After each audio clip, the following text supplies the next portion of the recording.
ఓం శ్రీ మహాగణాధిపతయే నమ. ఓం శ్రీ గురుభ్యో నమ. ఓం నమ శివాయ.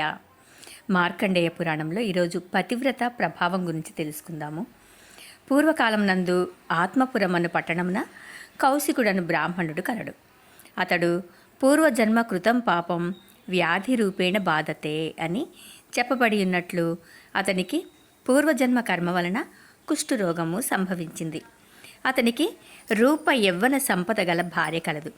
ఆమె తన భర్త వ్యాధిగ్రస్తుడైనప్పటికీ పూర్వజన్మ కర్మఫలము అనుభవించక తప్పదు అని తెలుసుకొని భర్తను దైవంలాగా భావించి సంరక్షణ చేస్తుంది. ఆ బ్రాహ్మణుడు రోగం వలన అతి కోపం కలవాడై భార్యను సదా బాధిస్తూ ఉండేవాడు. అయినప్పటికీ ఆమె భర్తను పూజిస్తూ ఉండేది. ఇలా ఉండగా ఒకనాడు ఆ బ్రాహ్మణుడు రాజమార్గమున పోతున్న ఒక వేశ్యకాంతను చూసి తనని మోహించి భార్యను పిలిచి, ఓ ధర్మచారిణి, నేను ఆ మార్గమును పోవుచున్న వేశ్యకాంతను చూసినది మొదలు కాముకులకు ఆవహింబు దశావస్థలు నన్ను పొంది బాధించున్నాయి.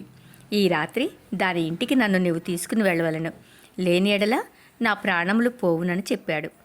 ఆ మాటలు విని ఆ బ్రాహ్మణి భయపడి ఆ వేశ్య వెనుక వెళ్ళి తనకు పతిభిక్ష పెట్టవలసిందని ప్రార్థించింది.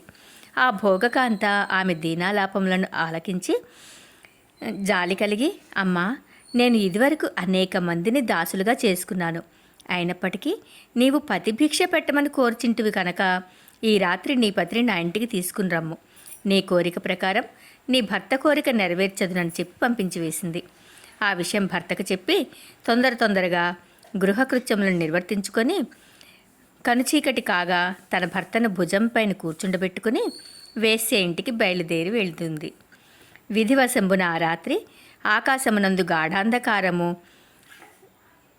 గాఢాంధకారంగా మేఘము క్రమ్మి చినుకులు మెరుపులు కలిగి మార్గం భయంకరంగా ఉన్నది.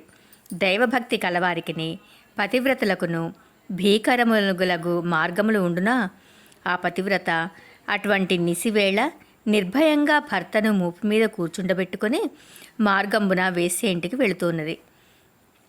ఆ మార్గం నందు పూర్వజన్మకృత దోషంబున మాండవ్య మహాముని చోరుడన్ని భ్రమను చెంది ఆ పట్టణమును పాలించు రాజు కొరతను వేయించెను.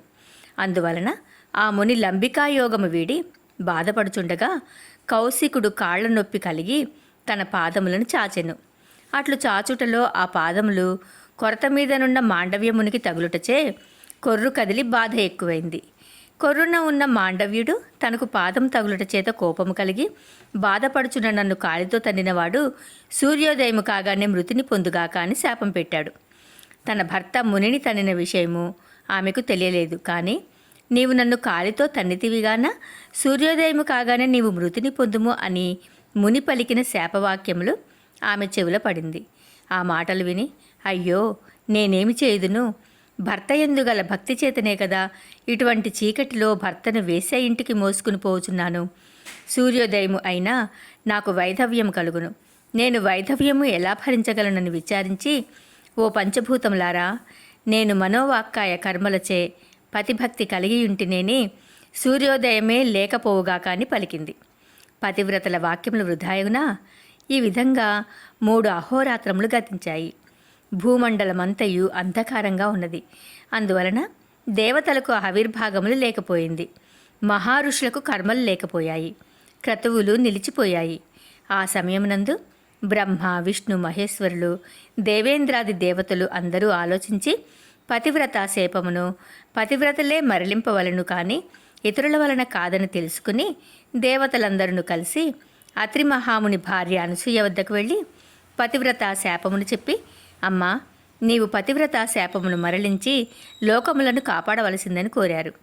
అంతటా బ్రహ్మాది దేవతలు చెప్పిన మాటలను విని అనసూయాదేవి లేచి భర్తకు ప్రదక్షిణ నమస్కారములు చేసి భర్తను వెంటబెట్టుకుని దేవతలతో కూడా కౌశికుని భార్య ఇంటికి వచ్చెను. కౌశికుని భార్య బ్రహ్మాది దేవతలతో వచ్చిన అత్రి మహామునిని అనసూయను చూసి మహదానందము పొంది షోడశోపచారముల పూజించి అందరికీ నమస్కరించి, అమ్మా అనసూయ, నీవు వీరందరినీ వెంటబెట్టుకుని నా గృహంలోనికి వచ్చితివి. మా గృహమును మేమును పవిత్రులమైతిమి. కారణము ఉన్న ఎడల చెప్పవలసిందని వినయంతో కోరింది. ఆ మాటలకు అనసూయను విని, అక్క, లోకంబున స్త్రీలకు పాతివ్రత్యమునకు మించిన మహత్యం లేదు. స్త్రీలకు పతి కంటే వేరు దైవం లేడు. నీ వంటి పతివ్రతను 3 లోకములందునూ చూడలేదు. నీ శాపంబములకు భయపడి సూర్యుడు ఉదయించుటలేదు. అందువలన భూలోకమునందు కర్మలు నశించుచున్నాయి. నీవు కరుణించి సూర్యోదయము అగునట్ల చేయుము. నీ భర్త మృతుండైనా నేను నీ భర్తను యవ్వనవంతుడిగా చేసి బ్రతికించేదనని చెప్పింది. ఆ మాటలు విని పతివ్రతల యందు ఇంత మహత్యము ఉన్నదని తెలుసుకుని సూర్యోదయం అగునట్టులా అనుగ్రహించింది.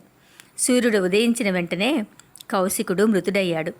అనసూయ అలా మృతుడైన కౌశికుని శిరమునందు తన కుడి చేతిని ఉంచి తన భర్తను హృదయకమలమున ధ్యానించి, నేను పతివ్రతనైతినేని ఈ కౌశికుడు రూప యవ్వన సంపదలు కలవాడై జీవించుకాక అని పలికింది.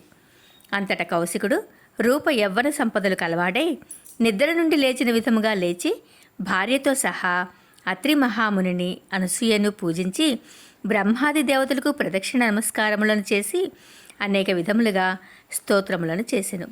ఆ సమయమునందు బ్రహ్మాది దేవతలు అందరూ అనసూయను అనేక విధములుగా పొగిడి, అమ్మా, నీవు లోకములకు మేలును కలగజేసిన మహాతల్లివి.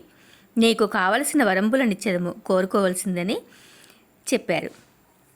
ఆ మాటలను అనసూయ విని ఆనందం పొంది, బ్రహ్మ విష్ణు మహేశ్వరాది దేవతలారా, మీకు నా యందు దయగలదేని బ్రహ్మ విష్ణు మహేశ్వరుని ముగ్గురును నాకు పుత్రులై పుట్టినట్లా వరంబులు ఇవ్వవలసింది అని కోరింది. ఆ వరంబులనిచ్చి ఎవరి తావులకు వారు వెళ్ళారు. లోకంబులు సంతోషించాయి. కౌశికుడు తన భార్య యొక్క పతివ్రత మహత్యమును తెలుసుకుని తన భార్య యందు అనురాగం కలవాడై సర్వసుఖంబులు అనుభవించుచుండెను. ఈ విధంగా కొంతకాలం జరిగిన పిమ్మట అనసూయ యందు బ్రహ్మ చంద్రుడు రూపమునను, విష్ణువు దత్తాత్రేయ రూపమునను, ఈశ్వరుడు దుర్వాస రూపములను జన్మించిరి.